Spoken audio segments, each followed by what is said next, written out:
የዘንድሮ የአረንጓዴ አሻራ ማስጀመሪያ መርሃ ግብር በቢሾፍቱ እንዲጀመር ከተወሰነበት ዋነኛ ምክንያት አንዱ የቢሾፍቱ ከተማ የኮሪደር ስራ ብቻ ሳይሆን ዛፍ በመትከል አበባ በመትከል ችግኝ በማፍላት ለአዲስ አበባም ጭምር ትልቅ ግብዓት ስለሆነችና የዚህ ዓላማ ስኬት ለነበራችሁ አስተዋጽኦና ለነበራችሁ ድጋፍ ምስጋና ለማቅረብ ጭምር ነውና እንኳን ደስ ያላችሁ።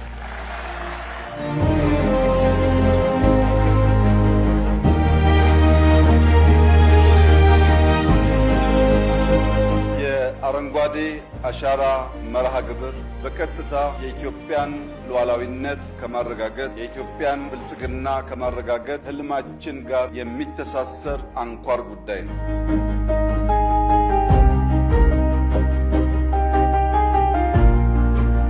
2027 በፈረንጆች ኖቬምበር ዲሴምበር አካባቢ በኢትዮጵያ ውስጥ ከ70 እስከ 80 ሺህ የሚጠበቁ የዓለም እንግዶች ይመጣሉ። ያኔ ሙሽራዋ ቢሾፍቱ በሺህ የሚቆጠሩ እንግዶች ትቀበላለች። ይህ ስራ ወደ ኢትዮጵያ የመጣበት ዋነኛው ምክንያት ችለን ዓለም ያልቻለውን ሰርተን ስላሳየን ነው።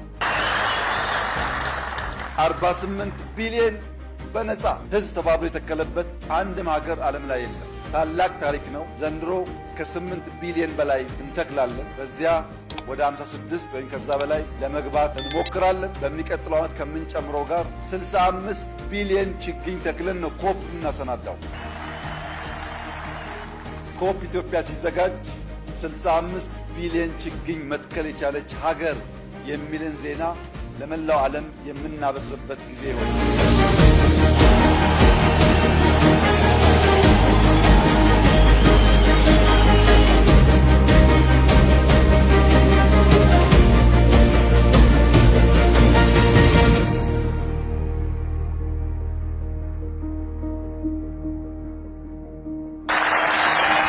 ለመላው የኢትዮጵያ ሕዝብ በሚቀጥሉት 2-3 ወራት ኑ እንደተለመደው ተስፋችንን እንትከል። ኑ ለኢትዮጵያ ወንድና ሴት ታዳጊዎች ተስፋን እንትከል። ኑ በትብብር የገረጣች የዳህየች ኢትዮጵያን አረንጓዴ እናልብስ። ኑ በትብብር ለዓለም ተባብረን አድዋ ላይ የፈጠርነውን ገድል ተባብረን አዲስ ገድል በማሳየት አፍሪካን፣ ዓለምን እናንቃ።